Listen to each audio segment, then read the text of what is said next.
Bien. Alors, bonsoir tout le monde.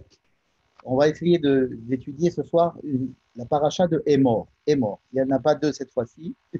Ça fait pas mal de Shabbatot qu'on avait deux parachiotes en même temps.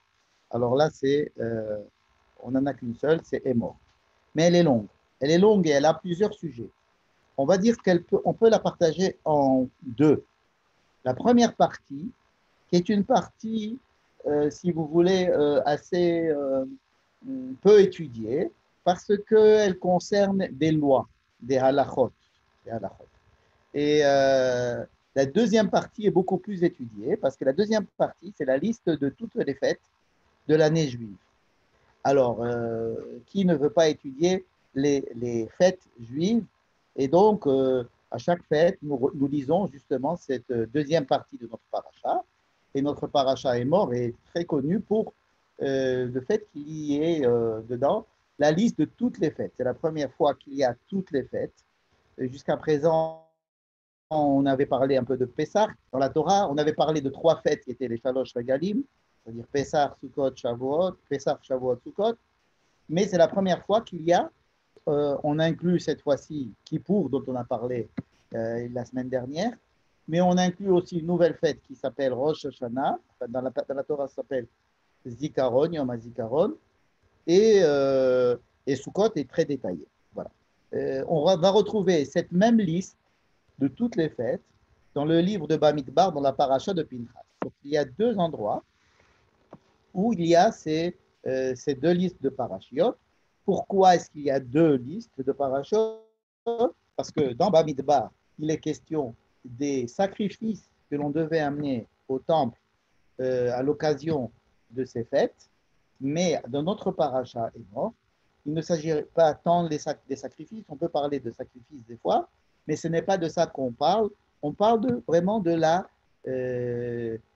nature de chaque fête et surtout de l'ordre qui est donné aux enfants d'Israël de faire le kiddush, c'est-à-dire de sanctifier ces fêtes par le kiddush, par le fait qu'on ne va pas, on va les rendre de jours fériés.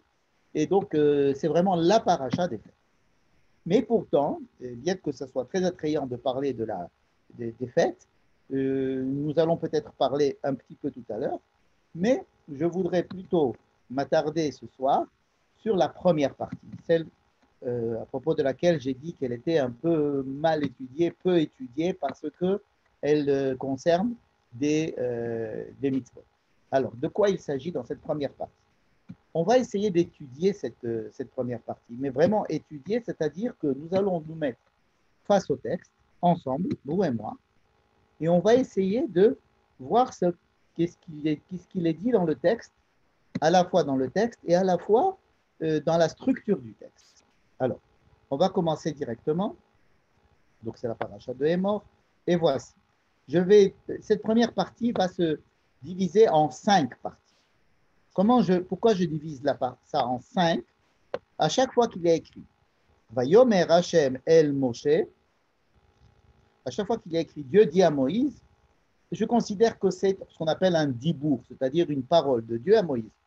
Donc, c'est une bonne manière de classifier ou de séparer le texte en 5 parties, puisqu'il y a 5 fois, dans cette première partie, 5 fois écrit que Dieu a dit à Moshe, etc. Et donc, chaque fois que Dieu a dit à Moshe quelque chose, j'ai fait un petit encadré ici, qui comporte, si vous voulez, tout ce qui concerne ce dibou, cette parole. Donc, il y a Vaidaber Hashem El Moshe, Vaidaber Hashem El Moshe. Vous voyez, je les ai mis en rouge pour bien voir que ce sont des dibours différents. Donc, on a le premier chapitre, il y a deux fois Vaidaber Hashem El Moshe. Dans le second chapitre, qui est le chapitre 22, il y a écrit Vaidaber Hashem El Moshe. Encore une fois, Vaidaber Hashem El Moshe les morts. Et encore une cinquième fois, Vaidaber Hashem El Moshe les morts. Voilà. Donc, on a 5 fois. Maintenant, une fois qu'on a séparé ça en 5, qu'est-ce qu'on va faire avec ce texte? On le relit, le relit, le relit. Est-ce qu'il existe des subdivisions de ce texte?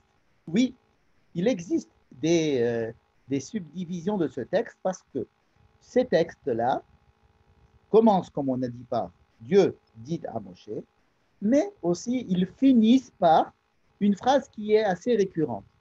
Cette phrase, c'est Ani Hachem Mekadesho, par exemple.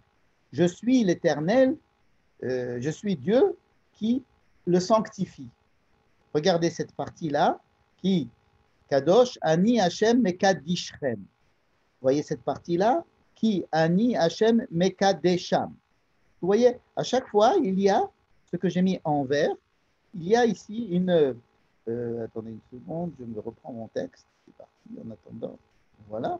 Il y a un début qui est Vaidaber Hachem El Moshe les morts, puis la fin d'un certain sujet qui finit par Je suis l'Éternel qui vous sanctifie, ou qui les sanctifie, ou qui le sanctifie.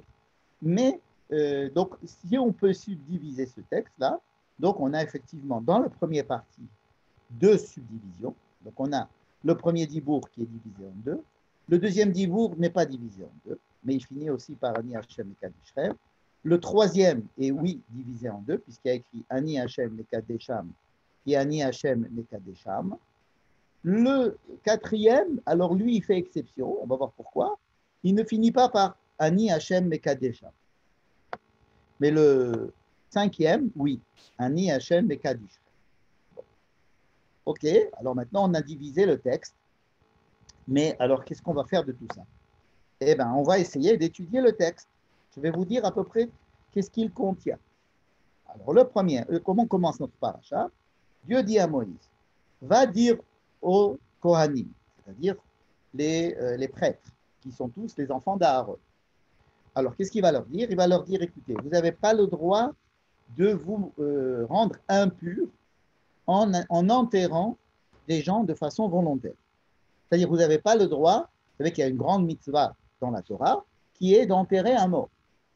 Il est encore plus important d'enterrer un mort qui est proche. C'est-à-dire que si on est proche, on a des rapports familiaux proches, alors l'obligation de chacun qui est proche du défunt, c'est de tout faire pour arriver à l'enterrer. Et si aussi je trouve un mort et qu'il n'y a personne pour l'enterrer, je dois aussi tout faire pour l'enterrer. Donc un Kohen devrait aussi aller enterrer son mort. Non seulement l'enterrer, mais faire tous les préparatifs, rentrer, puis l'enterrer lui-même.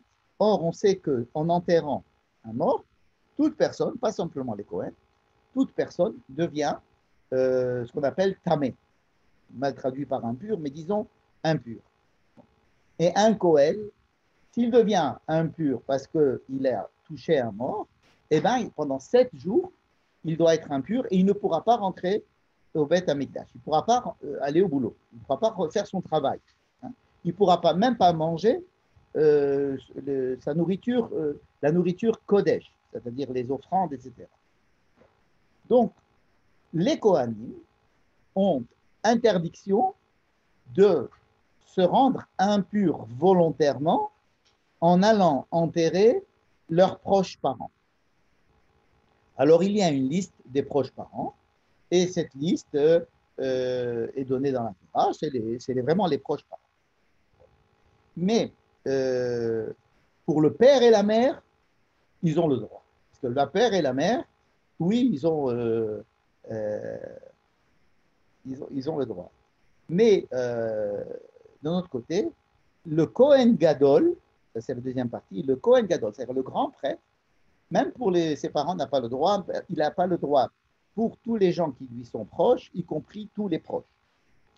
C'est-à-dire que le Kohen Gadol, il a une interdiction supplémentaire par rapport aux autres Kohen. Alors, ce sont des lois qui étaient valables pendant le temple, puisque c'était parce que les Kohanim devaient rentrer au temple. Donc, quand le temple existait, ces lois avaient lieu d'être. Mais à la destruction du temple, ces lois ont continué à exister jusqu'à aujourd'hui. Vous savez que les Kohanim ne rentrent pas dans un cimetière volontairement. Ça veut dire qu'un Kohen peut, par inadvertance, rencontrer un mort. Il est alors impur. Mais de façon volontaire, il n'a pas le droit de se rendre impur en entrant dans un cimetière. jusqu'à présent, cette loi existe. Les Kohanim ne doivent pas rentrer être en contact avec la mort et même pas enterrer leurs proches. Et on va essayer d'avoir une indication, une explication pourquoi.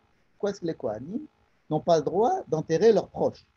Ça paraît assez inhumain, si vous voulez, comme ordonnance. C'est que, bon, les proches, c'est quand même les proches.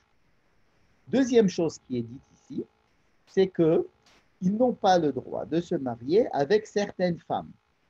Les Kohanim, en général, ne peuvent pas se marier avec une femme qui va avec plusieurs hommes ou avec une femme qui n'est pas, qui va les rendre halal, et une femme divorcée. Hein, donc, ils ont des femmes divorcées, des femmes veuves, des femmes qui ne pas, non, pas la veuve. Pardon. C'est le Kohen Gadol qui n'a pas le droit de se marier, en plus avec une veuve ou une divorcée. C'est-à-dire que le Kohen Gadol a encore moins de femmes avec lesquelles il peut se marier. Il peut se marier qu'avec une femme pratiquement qui ne s'est jamais mariée. Il n'a jamais été avec personne. Ça, c'est le grand prêtre qui doit se marier avec une femme. Donc, pour résumer, ce premier dibour, c'est Dieu qui dit à Moïse, tu dois dire au Kohanim de 1. Ne pas se rendre impur en allant enterrer leurs proches, et 2.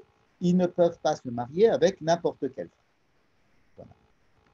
Alors, la raison que la Torah donne, pourquoi est-ce que les Kohanim ne peuvent pas faire ça? Ki ani Hashem mekadishrem. Je suis l'Éternel qui vous sanctifie, vous les Kohanim. Quand les Kohanim sont sanctifiés, ils sont Kodesh, alors ils ont des lois particulières. Pour le Kohen Gadol, pareil. Iani Hashem Mekadesho. Je le sanctifie. Le Kohen est sanctifié. Donc, il a cette sanctification elle oblige à suivre des préceptes encore plus stricts que la plupart des autres personnes dans le peuple. On va revenir, ne vous inquiétez pas, sur la signification de ces choses-là. Deuxième dibour, Dieu dit à Moïse, les Kohanim qui ont une série d'handicaps physiques qui se voient de l'extérieur, des handicaps que l'on peut remarquer de l'extérieur, il y en a 12, une liste de 12 handicaps physiques. S'ils ont ces handicaps physiques, ils ne peuvent pas servir au temple. Ils sont Kohen, mais ils ne peuvent pas servir au temple. Au temple, le Kohen doit paraître le plus parfaitement possible. Et donc, qu'est-ce qui se passe avec un Kohen qui est handicapé physique, dont l'aspect extérieur montre qu'il est handicapé physique? Alors, il est Kohen, il peut faire tout ce que fait le Kohen, sauf être en service dans le temple. Et donc ici, il y a une liste de 12 infirmités. Et la raison, c'est Ani Hashem Mekadesham. Je suis l'Éternel qui les sanctifie. Qui sanctifie qui? Alors, instinctivement, vous allez me dire qui sanctifie les Kohen. Mais non, parce que on est en train d'interdire à des Kohanim, à certains Kohanim, de faire un service au temple. Donc, c'est pas parce qu'on les sanctifie, puisque ce sont des gens au contraire, que l'on déclasse par rapport à certains travails. Alors, il faut bien lire la phrase. Ils ne peuvent pas rentrer devant la parochet, c'est-à-dire le rideau qui est en face du Saint des Saints. Ils ne peuvent pas rentrer servir le misbéar, c'est-à-dire l'autel, parce que je suis Dieu qui les sanctifie, qui sanctifie en fait le Beth Amikdash, le temple. Je suis l'Éternel qui sanctifie les éléments du temple, et étant donné que les éléments du temple, que le temple est kadosh, alors un Kohen handicapé ne peut pas servir à l'intérieur de ce temple-là. Troisième dibour, Daber Hashem el Moshe, Daber el Aharon. C'est toujours pareil. Dieu dit à Moïse, va parler à Aaron et à ses enfants. Et alors là, il dit que les Kohanim en général, qui ont une impureté, mais une impureté quelconque, n'importe quelle impureté, on a déjà vu la liste des impuretés possibles, par exemple des écoulements qui soient soit naturels, soit pas naturels, ou alors qu'il a la lèpre, la tsaraat, donc il est déclaré impur. Un Kohen qui est déclaré impur ne peut pas rentrer, servir au temple. Et toute personne d'ailleurs qui est impure ne peut pas rentrer au temple. Mais il ne faut pas, dans le cas d'impureté, on ne peut pas, si on est impur, rentrer au temple. Pourquoi? Qui ani Hachem meka de sham. Meka de sham, parce que je suis Dieu qui les sanctifie. Alors, il sanctifie qui?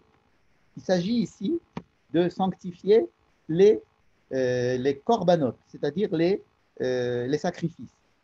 Ils n'ont pas le droit de rentrer au temple et d'apporter des sacrifices ou de prendre des sacrifices et les mettre sur l'autel, parce que les sacrifices eux-mêmes sont kadosh. Deuxième, deuxième partie de ce dibour-là, des gens qui sont de la famille du Kohen. Qui c'est qui, dans la famille du Kohen, peut manger les parts de sacrifice. C'est-à-dire qu'il peut manger ce qu'on appelle des kadashim. Kadashim, qu'est-ce que c'est kadashim? Ce sont des parties de la bête qui ont été offertes au temple, mais qui reviennent au Kohen. Donc le Kohen ramène chez lui ces parties de la bête, cette viande. Qui c'est qui peut manger cette viande? Alors évidemment, lui peut manger de la viande, sa femme, elle mange de la viande, ses enfants mangent de la viande, toute sa famille, donc même s'ils ne sont pas au temple, mais donc il a ramené cette viande à la maison, il a ramené une viande saine, sainte, kedosha, c'est des kadashim. Par contre, s'il a un ouvrier chez lui, ben, l'ouvrier ne peut pas manger de cette viande. S'il a un esclave, si le Kohen a un esclave, donc l'esclave, il est tenu de nourrir l'esclave. L'esclave peut manger de cette viande, n'est-ce pas? Ses enfants, tant qu'ils ne sont pas, tant qu'ils sont chez lui, sa femme, par exemple ses filles, tant qu'elles habitent chez lui, elles sont dépendantes de lui, elles peuvent manger des kadashim. Mais si une fille de Cohen se marie avec quelqu'un qui n'est pas Cohen, elle cesse d'être Cohen dans le sens où elle ne peut plus manger des kadashim. Donc ici, c'est la liste des personnes de la famille ou étrangères qui peuvent faire partie du repas du Cohen à la maison. Et c'est toujours pareil, qui en finit par Kiani Hachem Meka Desham, parce que je suis Dieu qui les sanctifie. Qui sanctifie quoi? Les Kadashim, cette viande. C'est-à-dire ces animaux qui ont été offerts sont, à partir du moment où ils ont été offerts au Beth Amikdash, dont le sang a été versé sur l'autel, cette viande-là devient Kadosh. Et donc, s'il y a des Kohen qui ont droit à certaines parts, peuvent l'amener chez eux, mais la manger, s'ils sont purs, évidemment, il ne faut pas qu'ils soient impurs, et les gens de leur famille aussi, il faut qu'ils soient purs pour pouvoir manger. Bien. Ensuite, je vous ai dit, c'est assez sec comme texte. C'est des lois qui impliquent des connaissances, qui provoquent des discussions et des étonnements, etc. Donc, en général, on ne s'attaque pas à ce genre de sujet, surtout quand on essaye de parler de Parashat Shavua, parce que ça paraît polémique d'abord pour les handicapés, et les purs et impurs, tout ça, ça fait tellement de problèmes qu'en général, on n'aborde pas ce genre de sujet, surtout aussi qu'ils impliquent énormément de connaissances et d'implications hilchatiques, c'est-à-dire avec des implications dont le Talmud va traiter du Talmud entier, qui va s'occuper de ces histoires-là. Va y avoir le quatrième. On en est au quatrième. Il me semble qu'on est au quatrième. Va y avoir Hachem et Moshe les morts, d'Aber et Aaron. Non, ça on vient de le lire. Alors, le quatrième, c'est celui-ci. Va y avoir Hachem et Moshe les morts. D'Aber et Aaron, toujours pareil. Dieu dit à Moïse de dire à Aaron et de lui dire une liste de 12 encore une fois, 12 infirmités que l'animal pourrait avoir et qui le rendent impropre à être sacrifié. Donc il y a 12 infirmités avec la liste de chacun, de chaque infirmité, qui rendent le korban pasoul. C'est-à-dire on n'a pas le droit de le présenter à l'autel. Donc c'est pour ça qu'il n'y a pas Ani Hachem et Kadesham, parce que Dieu ne sanctifie rien du tout, puisque c'est une liste de choses qu'il ne faut, qui est à proscrire. Donc Dieu ne sanctifie rien. Et en fait, il sanctifie les autres choses, mais c'est une liste qui exclut. Tout à l'heure, quand on avait exclu du service dans le temple les 12 infirmités du Cohen, c'était parce que justement les sacrifices qui étaient amenés, qui eux n'avaient pas d'infirmité, eux étaient kadosh. Donc à ce moment-là, on pouvait dire Ani Hashem le Kadesha. Cinquième dibour, Vaidaber Hashem el Moshe les mots. Le cinquième dibour est très intéressant à plusieurs titres. D'abord, parce que il n'y a pas écrit Daber el Aharon. Il y a Daber Hashem el Moshe les morts. C'est tout. Ce n'est pas quelque chose qui doit être dit au Kohanim, c'est-à-dire à qui il faut que ça soit dit, c'est-à-dire au peuple. Donc voilà, le cinquième, il est différent des quatre. On va voir ce qu'il dit, ce cinquième. D'autre part, pendant les fêtes, lorsque l'on lit la paracha des fêtes, qui vient juste après, eh bien, on commence toujours par ce cinquième dibour. C'est-à-dire, on commence, au lieu de commencer par la suite, c'est-à-dire Ele Moadé Adonai Mikra Kodesh Asher Tikre Otam Ele Moadai, etc. La suite, tout ce que on dit, voilà la paracha que l'on lit pendant les fêtes, c'est la liste des fêtes. Hein? D'abord Shabbat, Pessah, Shavuot, Sukkot. Mais quand on sort un Sefer Torah et qu'on va dire, par exemple, le deuxième jour de Pessah ou à Sukkot, on va lire cette paracha, on va commencer par Shor Chesed Oez Ki Yivale. On va commencer par le passouk 26 du chapitre 22. C'est-à-dire qu'on va inclure dans la lecture rituelle des fêtes cette partie-là. Or, cette partie-là, on va essayer de voir qu'est-ce qu'il y a écrit dessus. Alors, de quoi elle parle? J'ai mis 3 points.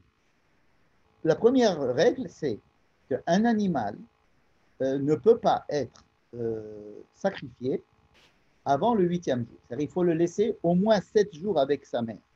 C'est-à-dire qu'on ne peut pas apporter en sacrifice un animal qui a moins de 8 jours. Ça, c'est la première loi. La deuxième loi, c'est qu'on n'a pas le droit de sacrifier, même pas au Beth Amikdash, mais de tuer, d'abattre un animal avec l'un de ses parents. Donc, un C, Oto Ve'et Beno, et on parle ici de Beno, ça veut dire de son fils, hein, comme si c'était un rapport humain entre les deux. Il est interdit, le même jour, de sacrifier 2 générations, le père et l'enfant. Troisième loi, c'est si un jour vous avez envie d'apporter des sacrifices au temple pour remercier, pour dire merci, hein, c'est comme Zebar Toda, quelqu'un qui a été sauvé de quelque chose, ou qui a reçu, ou bien et qui veut remercier Dieu, il amène un certain sacrifice. Ce sacrifice ne peut être mangé que la journée même, il ne peut pas être mangé le lendemain. Donc il faut absolument le consommer. C'est une loi que nous avons déjà étudiée. Pourquoi dire ces 3 lois ici?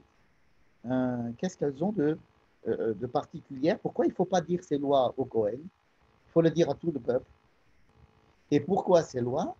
Qu'est-ce qu'elles ont en commun? Qu'est-ce qui fait que ces 3 lois soient ensemble? Le texte finit par vous respecterez mes lois et vous ne profanerez pas mon nom. Le nom de mon nom et le nom de mon sanctuaire. Venigdashti betor bene Israël, je serai sanctifié à l'intérieur de Israël. Ani Hashem mekadishrem, je suis Dieu qui vous sanctifie. Qui c'est vous? Alors là, c'est le peuple d'Israël. Pourquoi? Je vous ai sorti d'Égypte pour être pour vous Dieu. Je vous ai sanctifié, ça veut dire sortir d'Égypte. Bon, pour les gens qui n'ont pas, qui écoutent cette étude pour la première fois, et je répète, enfin, très rapidement, qu'est-ce que c'est que Kadosh? Qu'est-ce que c'est que ce qu'on traduit par Kadosh? Hein? J'ai essayé de proposer l'explication que Kadosh, c'est, je vous demande d'avoir une retenue. Hein, Kadosh, qu'est-ce qui est Kadosh? C'est quelque chose qui est séparé. Alors, si c'est une personne qui est Kadosh, c'est une personne de laquelle on se sépare pour avoir envers elle un rapport euh, intéressant, un rapport avec plein de sens, que si on est trop proche et on n'a pas de distance vis-à-vis de lui, alors la relation s'éteint. Et pour avoir une relation avec quelque chose de kadosh, alors il faut garder une certaine distance. Et cette distance va, va maintenir un certain secret, une certaine recherche permanente. C'est une distance qui va permettre une relation, puisque je ne possède pas cette chose, je ne l'attrape pas, elle n'est pas à moi, elle n'est pas quelque chose qui fait corps avec moi, c'est au contraire quelque chose avec lequel je dois avoir une certaine dialectique pendant tout le temps que cette kedusha va exister. Ce qui fait que des choses importantes envers lesquelles l'homme doit avoir des relations euh, très, très importantes avec beaucoup de sens. On a parlé par exemple des personnes proches, la, la, le conjoint, les amis, on a parlé d'idées aussi. Si j'ai des idées, des idéologies, il ne faut pas que je sois euh, pris dans une idéologie ou pris dans un sentiment qui va faire que je ne peux agir que guidé par ce sentiment. Il faut que j'ai une certaine maîtrise de toutes ces choses-là. Le Beth Amikdash, le sanctuaire, est un endroit où je dois apprendre, qui me permet d'apprendre, qui me ressource dans cet esprit de Kedusha. C'est-à-dire que quand je rentre dans le sanctuaire, je dois en ressortir de là-bas avec cette impression de Kedusha. Je suis en ce moment beaucoup dans les hôpitaux. Donc, il y a quelque chose qui se passe dans les hôpitaux, c'est que le rapport humain dans un hôpital entre les personnes n'est pas le même. Étant donné qu'on rentre dans un endroit où on a plus de crainte, on n'est pas, c'est pas si comme si on rentrait au Chouk Mahane Yehuda. On rentre dans un hôpital avec une certaine crainte. On voit des gens qui sont dans la souffrance, on voit des gens qui partagent des souffrances, qui sont de la famille de gens qui sont en souffrance ou en maladie, etc. Donc, il y a une ambiance comme ça de respect mutuel qui n'existe pas forcément à l'extérieur des hôpitaux. Et quand on sort d'un hôpital, on ressort avec une certaine impression de sérieux et de respect pour ce qui est humain, pour la vie humaine. Et on a acquis par le passage à l'hôpital, même un court séjour, on commence à apprécier des choses que on n'était pas tellement conscient dans la vie quotidienne. Il me semble qu'on peut apprendre de là ce que peut-être avoir avec l'entrée dans un Beth Amikdash. Je n'ai pas dit que le Beth Amikdash c'était un hôpital, mais étant donné qu'on n'a pas de Beth Amikdash, on n'a pas de temple, on n'a pas de sanctuaire, mais quand on rentre à l'intérieur, on nous demande même si on ne nous demande pas, ça se fait automatiquement. Il y a une présence, on sent quelque chose qui, dans ce temple-là, qui nous donne un sentiment qui peut nous nourrir, et en sortant, on peut essayer d'utiliser ce sentiment pour être un peu plus sérieux, pour être un peu plus respectueux, pour être un peu plus libre vis-à-vis de ses sentiments ou de ses peurs ou de ses rapports avec autrui ou des rapports avec les objets, avec la nourriture, avec l'idée de Dieu, à toutes sortes de choses. Et deuxième chose que nous avons étudiée ces dernières semaines, c'est que tout le livre de Vaïkra est partagé en deux. La première partie concernait la Kedusha du sanctuaire, la Kedusha qui était dans le sanctuaire, dans le temple. Et je vous ai proposé que la deuxième partie, et on est complètement dans la deuxième partie, concerne l'extérieur. L'extérieur c'est-à-dire comment vivre dans la vie normale en étant à l'extérieur du temple et quand même vivre avec cette sainteté, ce sérieux, cette mise à distance vis-à-vis de tout ce qui nous entoure pour pouvoir donner du sens à chaque chose. Alors, c'était le sujet sur lequel on s'était appesanti la semaine dernière, rappelez-vous. Je n'ai pas oublié. Or, là, vous pouvez me dire, ben, attendez, on est retourné au temple, on est retourné dans le sanctuaire, puisqu'on repart des Kohen, on repart des sacrifices, on repart de tout ce qui se passe dans le sanctuaire.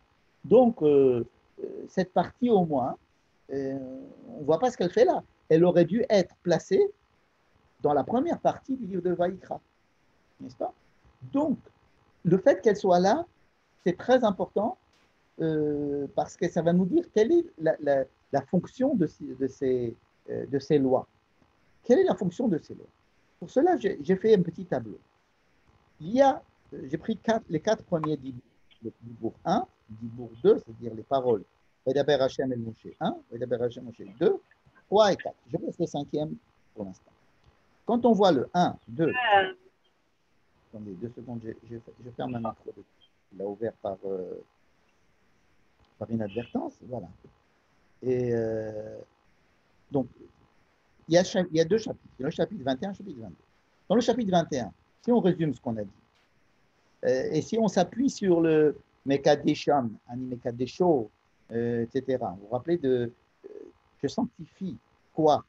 Alors, dans le premier dibour, il était question des Kohen normaux, du grand Kohen, et on a vu quelles étaient les interdictions de se rendre impur par la mort et comment manger en famille ou avec qui se marier en famille, comment créer une famille chez les Kohen. En fait, c'est de ça qu'il s'agit. Ensuite, le deuxième dibour, c'était la liste des 12 infirmités qui rendaient un Kohen impropre au travail dans le temple. Donc, tout ce chapitre, en fait, ça concerne les Kohen. Et c'est les Kohen, ils sont sanctifiés. La deuxième partie, on ne parle plus des Kohen, mais on parle des sacrifices eux-mêmes. Et comme les sacrifices, ils sont saints, alors, pour avoir à s'occuper des sacrifices, il faut être pur, il ne faut pas être tamé. Et tout le chapitre 22 va s'occuper, si vous voulez, des sacrifices eux-mêmes, ou bien du temple lui-même. Comme si le premier chapitre pouvait être considéré comme étant le chapitre des fonctionnaires, des gens, c'est-à-dire des Kohanim, qui travaillent ou qui ne travaillent pas, comment est-ce qu'ils font une famille, comment est-ce qu'ils mangent, est-ce qu'ils n'ont pas le droit de faire ce qu'ils ont le droit de faire en tant que membres du peuple. Le deuxième chapitre, c'est les lois des objets, c'est-à-dire le temple et aussi les animaux, qui sont purs ou impurs, propres à la consommation, propres au sacrifice ou pas. Et quelque chose d'assez remarquable, je ne sais pas si vous avez fait attention, c'est qu'il y a 12 infirmités du Kohen dans le deuxième dibour, et il y a 12 infirmités du sacrifice, c'est-à-dire qui font qu'ils ne peuvent pas être sacrifiés. Il y a 12 infirmités face à 12 infirmités. Le premier dibour, il avait 2 parties, le troisième dibour a aussi 2 parties, n'est-ce pas? Donc il y a quand même une symétrie, il y a une certaine symétrie. Si on voit par exemple ce que nous avons dit à propos des mots kadosh, kedoshim, etc. J'ai dû faire un petit tableau à ce sujet. Regardez. Le premier dibour, Ani Hashem Mekadesh, Mekadishrem ou Mekadesho, c'était pour les Kohanim. Donc d'abord, Dieu dit, il y a certaines lois qui font que, étant donné que les Kohen, que les prêtres sont Kadosh, alors il y a certaines lois qui sont données. Ensuite, à cause du fait que le sanctuaire lui-même est Kadosh, Ani Hashem Mekadesh, les Kadesham, ça veut dire les ustensiles du Beth Amikdash, alors je vous donne certaines lois. Troisième chose, les korbanot, c'est-à-dire les kadashim, tous les animaux que l'on apporte, ils sont eux-mêmes saints, Et donc, Mekadesham, voici, donc il y a d'autres lois. Dans le 4, on a dit qu'il n'y avait pas écrit Mekadesham parce que c'était une liste de sacrifices qui était impropre. Alors, ce qui est intéressant, c'est que dans le cinquième dibour, il y a Ani Mekadesh et Bene Israël. Je suis Ani Mekadesham. Mekadesham, ça veut dire, Mekadishrem, ça veut dire, Mekadishrem. Je vous sanctifie, vous, le peuple d'Israël. Et rappelez-vous, ce cinquième dibour, il n'est pas dit au Kohanim, il est dit à tout le peuple. Pour résumer, il y a ici une évolution entre la sainteté des prêtres, la sainteté du sanctuaire, la sainteté des sacrifices, tout ça pour arriver à la sainteté du peuple. Qu'est-ce qui se passe ici? En fait, on nous apprend, on nous donne des indications.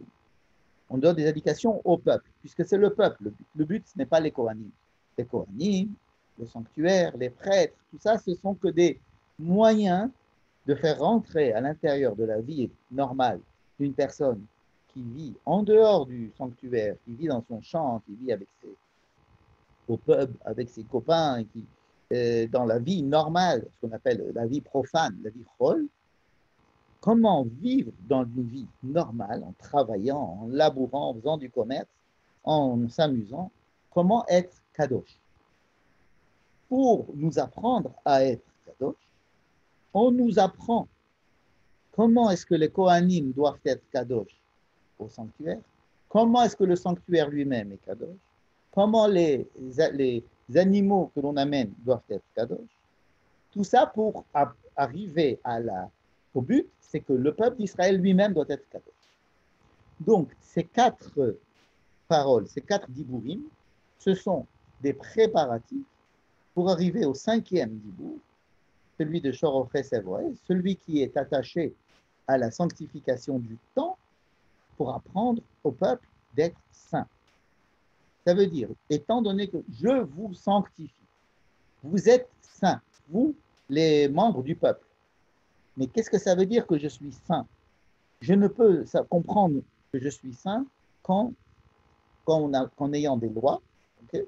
Donc on a eu des lois la semaine dernière, une série de 51 lois qui va me dire que je n'ai pas le droit de tricher, je n'ai pas le droit de mentir, il faut que j'aime mon prochain, toutes sortes de lois qui vont me mettre en situation de sérieux et d'attention et d'honneur vis-à-vis de mon prochain et vis-à-vis de moi-même. Mais aussi, je peux apprendre à être kadosh, à être saint, en utilisant la présence dans le camp ou en Israël, d'un sanctuaire, d'un temple. Je peux utiliser ce temple et les gens qui travaillent et les animaux que l'on apporte à ce temple pour comprendre de quoi il s'agit quand on va me demander, moi, à l'extérieur, d'être kadosh. Donc, si vous voulez, c'est comment est-ce qu'un Kohen, même s'il n'est pas au temple, un Kohen qui vit à Anatote, dans un petit village de Kohanim à côté de Jérusalem, il a quand même certaines lois qui font qu'il est kadosh. C'est-à-dire que même si un Kohen ne vient jamais au temple, il ne peut pas se marier avec n'importe qui, il ne peut pas manger des kadashim dans n'importe quelle situation, il ne peut pas aller enterrer des proches parents, et tout ça, ce sont des choses qui le font, qui lui font ressentir qu'il est kadosh encore plus. Et ça l'oblige avec des lois plus supplémentaires. Et les gens qui sont autour se rendent compte de ce que c'est que quelqu'un de super kadosh. Et étant donné qu'il est super kadosh, je peux comprendre un petit peu comment est-ce qu'il faut que je sois moi-même kadosh. Encore une fois, le but, c'est que tout le monde soit kadosh. Ce n'est pas que les Kohanim soient kadosh. Hein? Kedoshim tihiu. D'ailleurs, rappelez-vous de ça quand on va étudier Korach. Korach va donner cet argument en disant nous sommes tous kedoshim, donc supprimons les prêtres, ou bien soyons tous des prêtres. Il n'avait pas tort. C'était le moyen d'y arriver qui n'était pas valable. Donc, avoir des Kohanim qui sont kadosh, avoir un endroit qui inspire la kedusha, parce qu'il est kadosh lui-même, et que chaque ustensile est kadosh. Et ça oblige les personnes en contact avec ces objets à être kadosh eux-mêmes. Si on me dit, attention, ne touche pas cet objet parce qu'il est kadosh, il faut que toi, tu sois pur. On avait déjà dit, qu'est-ce que ça veut dire quoi, il faut que je sois pur pour le toucher? Ça veut dire qu'il faut que je sois en état où cet objet ne doit pas être magique pour moi. Le contraire de ce qu'on pense. Ne pas toucher un objet, c'est parce que ne pas s'approprier, comme avoir un idole dans sa poche, ou un gris-gris, ou objet, un fétiche. Hein. Je ne dois pas les toucher parce que je ne dois pas projeter dans ces objets des choses qui me sont personnelles en, en, en supprimant cette infinie distance qui devrait exister entre moi et l'objet. Que l'objet est porteur de sens, et si je me l'approprie, et toucher, c'est un petit peu s'approprier la chose, ça supprime cette infinie distance qui est entre nous, et donc la perte de sens possible futur. Et donc, on m'interdit de toucher. Les animaux qui sont sacrifiés, eux aussi deviennent kadosh. Il ne faut surtout pas considérer que le rapport avec ces animaux, même une fois abattus, même s'ils ils ne sont plus vivants, il faut savoir que la viande, ce n'est pas une viande, c'est-à-dire c'est pas, ok, on peut faire des boulettes. Bon. Alors le Cohen peut faire des boulettes avec, ou bien faire griller un steak avec, avec de la viande qu'il a eu du Beth Amikdash. Mais il faut en permanence qu'il sache qu'étant donné que c'est un animal, ce n'est pas des carottes, ce n'est pas des tomates, ce n'est pas c'est pas du tofu. C'est un animal que l'on a tué pour une raison et qui était une raison censée être très élevée. Et alors Dieu m'a permis de tuer l'animal et donc maintenant il faut que j'ai un certain respect, beaucoup de respect vis-à-vis de cette viande. Et donc cette viande est kadosh. Pas n'importe qui peut la manger et pas dans pas n'importe quel état. Si je suis impur, je ne peux pas approcher, je ne peux pas toucher à ces boulettes, je ne peux pas les manger parce que je suis moi-même impur. Si vous voulez, les boulettes ou le steak, il est plus élevé que moi en étant, si je suis impur. Impur, ça veut dire que je ne suis pas en état de kedusha, pas en état de comprendre en quoi je peux être kadosh. Il faut attendre que je sois tahor pour pouvoir accepter, pour pouvoir me permettre d'être en contact avec la terre. Donc, toutes ces choses-là qui vont m'apprendre ce que c'est que la kedusha, mais dans le quotidien, un Cohen, si je rencontre un Cohen, vous allez à un enterrement, vous voyez que les Kohanim ne peuvent pas rentrer, ils ont une place à eux, à l'extérieur, ne peuvent pas rentrer au cimetière. On le sent, il y a quelque chose. Et c'est pour nous apprendre que nous aussi, on devrait être la même chose. À un moment donné, on devrait tous avoir cette sensation. Lorsque nous-mêmes, nous ne sommes pas des Kohanim et nous ne mangeons pas des sacrifices, mais nous consommons de la viande, il me semble important d'apprendre de toutes ces lois, beaucoup de respect devant le fait de manger de la viande. Si on nous a permis de manger de la viande, c'est parce que il y avait des obligations, mais en fait, il faudrait pas qu'on ait une attitude comme ça de zilout, en hébreu on dit, c'est-à-dire de considérer que c'est une chose normale. Non, ce n'est pas du tout une chose normale de manger de la viande. Et il faut considérer la viande comme quelque chose de kadosh. De kadosh. Alors, sur le plan de la halakha, la viande n'est pas kadosh, mais on pourrait la prendre sur le plan du sens de ce que nous venons de voir. Je répète. Nous avons toute une première partie que nous avons vue à peu près en détail, qui vont concerner les Kohen, dans leur famille, dans leur comment constituer une famille et comment faire partie, qui fait partie de la famille pour pouvoir manger ensemble les kadashim. Ensuite, la sanctification des objets et du sanctuaire, la sanctification de la viande et d'abord des animaux apportés et aussi même des animaux qui ont déjà été abattus. Mais tout ça, c'est fait pour arriver à demander au peuple d'Israël lui-même d'être kadosh. Alors, regardons encore une fois ces trois petites lois. Qu'est-ce qu'elles ont en commun? Je vous les rappelle. Un animal ne peut être abattu que s'il a au moins 8 jours. Deuxièmement, on n'a pas le droit d'abattre un animal avec son père ou sa mère le même jour. Et lorsque l'on a abattu un animal, qu'on a apporté un korban toda, c'est-à-dire pour dire merci, et on ne peut le manger que le même jour. On ne peut pas en attendre le lendemain. Et ces trois lois concernent tout le peuple. Parce que c'est les gens qui vont amener un korban toda qui vont être obligés de le manger dans la journée. C'est les gens qui vont faire la shrita d'un animal avec son père et le fils de l'animal. Ça concerne les personnes, hein, les gens qui amènent des sacrifices au temple. Mais ces trois concernent aussi le temps. Elles ont en commun, c'est qu'elles ont du temps. C'est-à-dire que avant de pouvoir sacrifier un animal, il faut qu'il ait au moins 8 jours. C'est-à-dire qu'il passe 7 jours. Pendant les 7 premiers jours, je ne peux pas les sacrifier. C'est-à-dire qu'il y a une mission, il faut respecter au moins 7 jours de vie chez l'animal. Alors, si vraiment tu es obligé de l'abattre, mais donne-lui au moins 7 jours à vivre avec sa mère. C'est ce que le texte dit. Laisse-le vivre avec sa mère, sous sa mère, au moins pendant 7 jours. Et au 8e jour, bon, tout ça, on a l'impression que c'est, comme on est obligé de faire des sacrifices, alors bon, on nous limite, si vous voulez. Mais au moins, attendez 7 jours. Et l'histoire de, si j'ai abattu un animal, il ne faut pas que j'abatte aussi son fils ou son père le même jour, parce qu'il faut que je ressente comme s'il y avait un rapport des sentiments entre le père et le fils. Il y a le mot père et fils. Hein, Oto et beno. Hein, c'est pas on parle du petit animal comme le fils, avec un terme qui est un terme humain. C'est-à-dire que on dit attends un jour de plus, ne fais pas le même jour. Et on nous empêche de nous précipiter dans la. On ne veut pas qu'on soit à ce point agressif et, insensible au fait de pouvoir prendre deux animaux de la même famille et de les sacrifier le même jour. Mais c'est aussi une histoire de jour, c'est-à-dire que le lendemain tu peux. Et l'histoire du Toda, c'est de jour.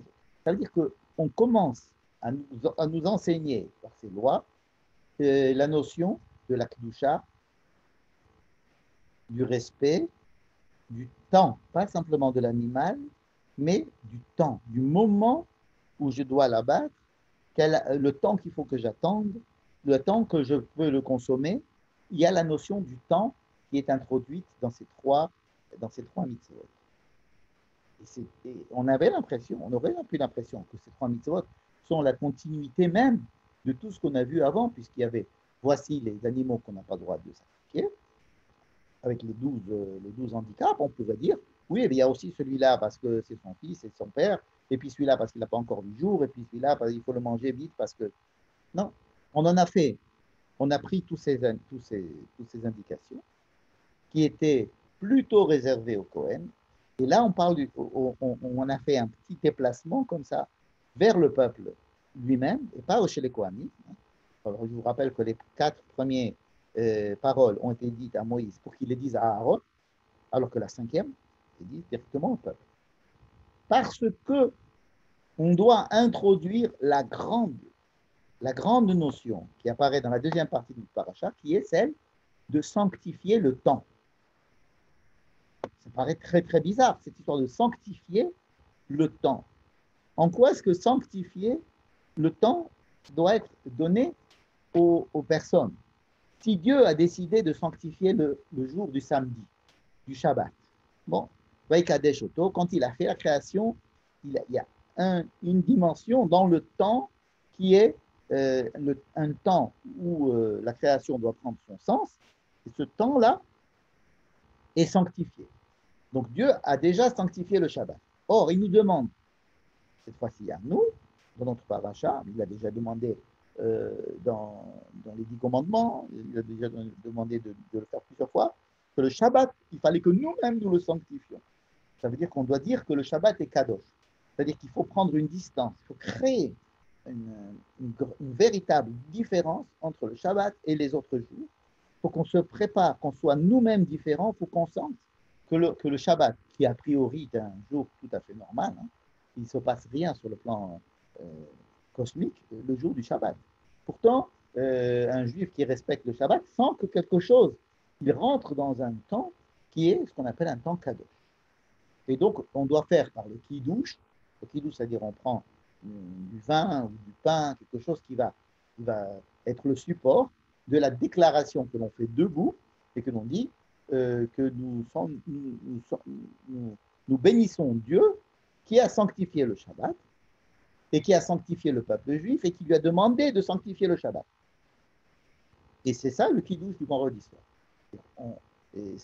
C'est redit dans notre paracha et cette idée-là va nous servir non seulement à sanctifier le temps que Dieu a déjà sanctifié, à savoir le Shabbat, mais on va sanctifier des jours qui ne sont pas des jours de Shabbat, ce sont des jours de chol, de profane, de la semaine. Alors, ce seront des jours de fête, par exemple le 15 Nissan, ça sera un jour, vous allez me dire, mais c'est Dieu qui a décidé que ce jour-là, c'était Pessah. Donc, Pessah, ça a été donné par Dieu. Ce n'est pas tout à fait vrai, étant donné que la décision de savoir si Pessah va tomber mercredi 22 mars, je dis n'importe quoi, c'est une décision qui dépendait du tribunal humain, qui décidait à Jérusalem de savoir si cette année va comporter 12 mois ou 13 mois, si le premier jour du mois, ça va être un lundi ou un mardi ou un dimanche, selon des décisions humaines. Et s'ils ont décidé que, par exemple, le premier jour du mois, c'était le lundi, alors oui, on sera obligé de faire Pessah le lundi dans 2 semaines.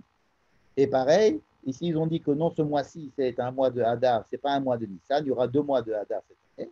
Donc, on reporte tout d'un mois. Et pareil pour Kippour. C'est-à-dire que Kippour, ça va être décidé par le tribunal humain, qu'on appelle Shatikreu Otam Bemo Adam, c'est vous qui allez déclarer la sainteté. Qu'est-ce que ça veut dire que nous allons déclarer la sainteté? Ça veut dire que par nos actions, nous allons sanctifier un temps. On va faire de telle sorte que ce jour-là, ça sera un jour de fête. Et on va tout faire. Les Chachamim vont nous aider pour cela. Ils vont nous donner des interdictions, ils vont nous donner des choses à faire pour qu'un jour qui est censé être un jour tout à fait profane devienne un jour de fête. Et il est très important que la personne, que l'homme, soit conscient que c'est lui qui est en train de faire rentrer, donc de la Kedusha, de donner une couleur totalement, tout à fait spéciale à un jour de la semaine, de la même manière qu'il a pu le faire en faisant le Shabbat. Donc, voir le temps qui passe. Qui c'était? C'est le Rav Eshel qui disait, qui parlait du peuple juif comme des bâtisseurs du temps. Ils bâtissent, si vous voulez, la sainteté du temps dans le sens où les jours se suivent mais ne se ressemblent pas. Le lendemain de Shabbat, c'est le lendemain de Shabbat et ça n'a rien à voir avec la veille de Shabbat. Ce n'est pas le même stress, ce n'est pas le même désir, ce n'est pas les mêmes préparatifs. Le lendemain de Shabbat, en général, on mange les restes de Shabbat, tandis que la veille de Shabbat, on prépare le Shabbat. Et c'est comme ça pour chaque jour de la semaine. Ça donne un sens à tous les autres jours de la semaine. Et les fêtes donnent un sens à tous les jours du mois et de l'année. Et qui c'est qui est responsable de ça? C'est évidemment Dieu qui a donné les dates, mais il a donné les dates en fonction des jours et des mois. Mais qui c'est qui va définir s'il y a 12 mois, 11 ou 13 mois, combien de jours dans chaque mois? Ça, c'est les hommes. C'est les hommes qui vont le définir. Ça veut dire que non seulement ils vont le définir dans le calendrier, mais par leur action, ils vont apporter de la kedusha dans le temps. Et qu'est-ce qui va les aider à ça? C'est justement ce petit passage que nous lisons d'ailleurs dans les fêtes. On commence toujours par Shor Eski Valet, Veaya Shivat Yamim Tachatimo. Tout le monde se dit, mais c'est la fête, qu'est-ce qu'on est en train de parler maintenant des lois, combien de jours le petit doit rester chez sa mère avant qu'on puisse l'apporter Ça n'a rien à voir avec les fêtes. C'est vrai, quand on lit la paracha de la fête, et on commence par Shor Eski Valet, Qu'est-ce que ça fait? En gros, pourquoi est-ce qu'on commence la lecture des Elemo Adonai Mikra Kodesh, Vasukot, Yeshuvu Shivat Yamim, tout ça, ce sont des phrases, des psukim qui sont dans le paracha, mais qui concernent les fêtes. Mais justement, c'est pour nous indiquer comment faire le passage. En fait, ce cinquième dibour, c'est cinquième parole de Dieu à Moïse, c'est l'articulation entre la première partie de notre paracha et la deuxième partie de notre paracha. On ne peut accéder à la sanctification du temps que lorsque je sais ce que ça veut dire. J'ai compris ce que voulait dire, peut-être, la sanctification d'un endroit, la sanctification de certaines personnes, la sanctification des animaux, même des animaux abattus déjà, et toutes ces lois qui ont précédé la sanctification du temps, la paracha de la semaine dernière, Kedoshim Tiyu, cette semaine, avec toutes ces quatre fonctions, Mekadesham, les Kohanim, Mekadesham, les instruments du temple, hein, Mekadesham, les sacrifices, et Mekadeshrem, ça veut dire et vous, tout ça, c'est pour arriver à cette articulation, à ce pas cinquième commandement, cinquième parole de Dieu à Moïse, adressée directement au peuple, comme introduction, c'est-à-dire comment utiliser tout ce que je vous ai dit jusqu'à présent à propos des Kohanim pour que vous l'intégriez et que vous appreniez à prendre cette kedusha qui est concentrée, si vous voulez, au temple et chez les Kohanim, pour que ça vienne vous enseigner comment est-ce que vous pouvez maintenant, vous avez le pouvoir vous-même, chacun dans sa famille, chacun dans sa maison, va sanctifier le temps. Et même s'il est détaché complètement de toute la communauté, un juif qui respecte Shabbat pourrait respecter Shabbat.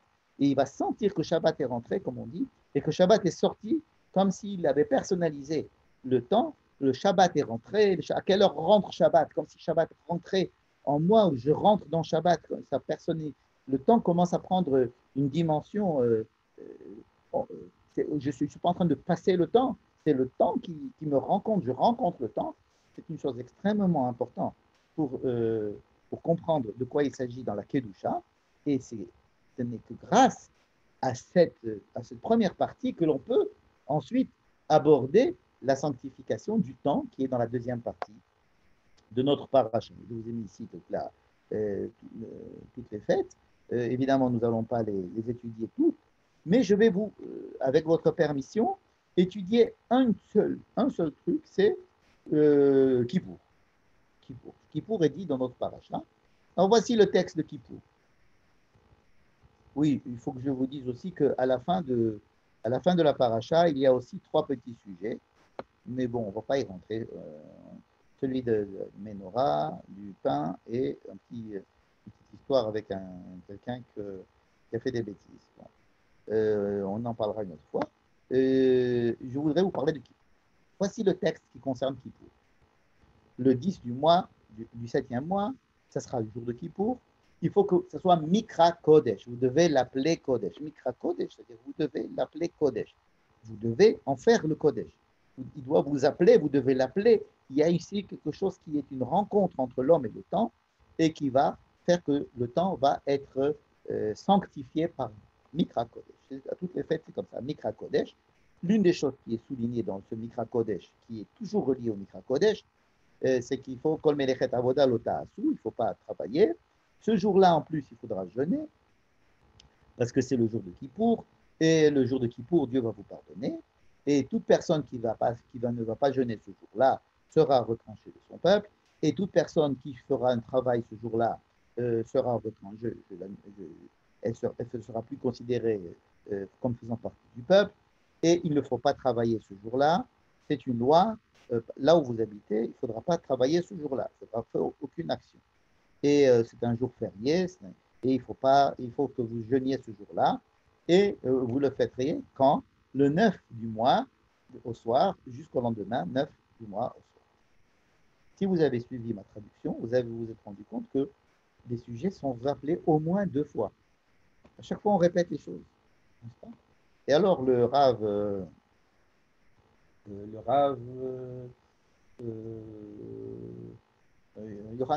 Jonathan Grossman. Jonathan Grossman, il nous propose de prendre le même texte, simplement de l'écrire comme je viens de l'écrire là dans ce tableau. Et vous voyez que si on l'écrit comme dans ce tableau, je vais rendre le texte un tout petit peu plus petit pour que tout puisse rentrer à l'intérieur de mon tableau. Voilà. Vous voyez? Alors, le 10 du mois, et à la fin, tu me dis que c'est le 9 du mois. Pourquoi au début, tu me dis que c'est le 10 du mois et à la fin, que c'est le 9 du mois? Alors là, tu me dis que c'est Béanitem et Nafshotechem. Vous voyez qu'il est écrit sous forme chiastique. C'est-à-dire que la première phrase, c'est quand est-ce que ce jour-là aura lieu. La dernière phrase aussi. Ensuite, il faudra jeûner.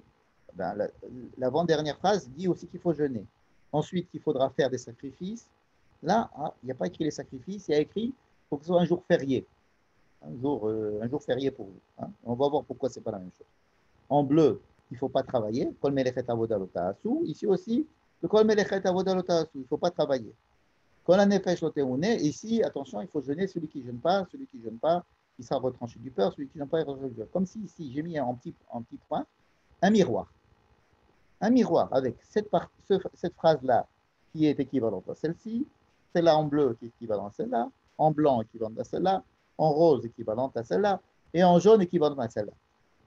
Mais ce miroir, ce qui est très intéressant et qui va nous faire comprendre tout ce qu'on a dit jusqu'à présent à propos du début de la paracha, c'est que toute la première partie, c'est le Yom Kippour vu par rapport au temple, à ce qui se passe dans le temple.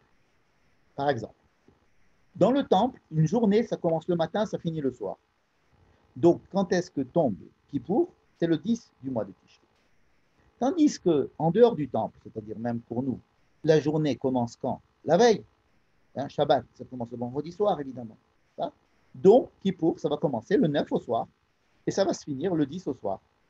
C'est pour ça qu'il y a une différence ici. Parce que ici, on parle du temple, là, on parle en dehors du temple. Ici, il faudra jeûner. Ben oui, mais il faut jeûner partout. Même le Kohen au temple, il jeûnait. Par contre, au temple, Vekraftem, Michel Hachem, vous devez amener des sacrifices. Oui, ce jour-là, il y a des sacrifices particuliers à amener. Tandis que quand on n'est pas au temple, on est dans le reste du pays, eh bien, comment est-ce qu'on va ressentir Kippour? Pas par les sacrifices, puisqu'il n'y aura pas de sacrifice en dehors du temple, mais par le fait que ce soit férié, Shabbat, Shabbaton. Il ne faut pas travailler le Kol Melachalota, qui Yom Kippourim Hu Lifnei Hashem, parce que vous serez devant Dieu. Mais oui, au temple, on est devant Dieu, vraiment. Alors que là, il ne faut pas travailler. Bechol Moshvotechem. Bechol Moshvotechem, ça veut dire là où vous habitez, en dehors du temple. Chaque fois que c'est écrit Bechol Moshvotechem, il est question d'être de la pratique de la chose, mais en dehors du temple, c'est-à-dire dans les maisons, dans les villes.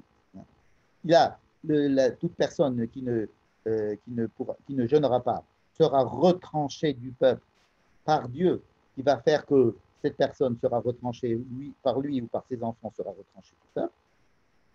Ici, il y a, on n'utilise pas le mot retranché par Benikrati, mais à Avadsti. On ne va pas rentrer dans le détail des deux. La différence, c'est que ici, c'est une décision de Dieu qui est au temple, alors que là, c'est la décision de Dieu qui est dans le camp. Bref, ici, vous avez une première partie qui décrit Kippour, vu à l'intérieur et par le prisme du sanctuaire. Ensuite, les mêmes choses, on fait toujours le même jeûne, c'est toujours le même grand pardon, etc., mais vu à partir du peuple qui est en dehors du sanctuaire. Et ce petit texte-là que nous avons vu qui paraissait un petit peu redondant, avec des répétitions, en rédaction française, on aurait vu plein de ratures en disant répétition, répétition, répétition, refaites-moi ça. Et bien maintenant, on se rend compte qu'il est fait de façon extrêmement construite, de façon symétrique, et pour nous dire qu'il y a on doit apprendre la sainteté à l'extérieur du temple par la sainteté qu'il y a dans le temple. Et c'est effectivement ça le sujet de notre paracha.